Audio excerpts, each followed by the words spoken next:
অন্তর্বর্তী সরকারের উপদেষ্টা পরিষদে আসছে বদল। কিছুদিনের মধ্যেই নিজের সহ উপদেষ্টা পরিষদে থাকা শিক্ষার্থীরা পদ ছাড়তে পারেন বলে জানিয়েছেন তথ্য ও সম্প্রচার উপদেষ্টা নাহিদ ইসলাম। আর চলতি মাসের শেষ দিকেই ঘোষণা আসছে বৈষম্য বিরোধী শিক্ষার্থীদের নিয়ে নতুন রাজনৈতিক দলের।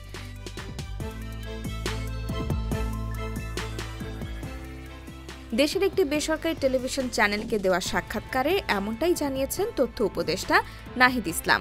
কোটা বাতিল আন্দোলন থেকে সরকার পতনের ঘোষণা, গণ অভ্যুত্থানের মাধ্যমে আওয়ামী লীগ সরকারের পতন, এর মধ্যেই চলে গেছে ৬ মাসের বেশি সময়।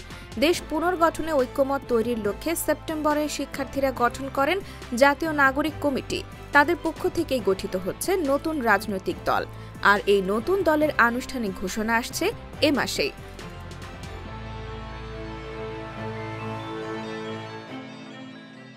তথ্য ও সম্প্রচার উপদেষ্টা জানান, দলের কার্যক্রমে যোগ দিতে তিনি সহ উপদেষ্টা হিসেবে দায়িত্ব পালন করার শিক্ষার্থী প্রতিনিধিরা পদত্যাগের ঘোষণা দিতে পারেন কয়েকদিনের মধ্যেই। তিনি বলেন, ছাত্রদের নেতৃত্বে একটা নতুন রাজনৈতিক দলের পরিকল্পনা বা আলোচনা রয়েছে। সে দলে অংশগ্রহণ করতে হলে সরকারের থেকে সেটি সম্ভব নয়। সেই দলে আমি যদি যেতে চাই তাহলে সরকার থেকে আমি পদত্যাগ করব।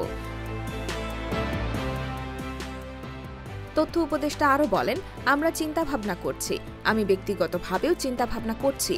যদি মনে করি সরকারের থেকে আমার মাঠে যাওয়া, জনগণের সঙ্গে কাজ করা বেশি জরুরি, মনে হয় আমি সরকার ছেড়ে দেব এবং সে দলের প্রক্রিয়ায় যুক্ত হব।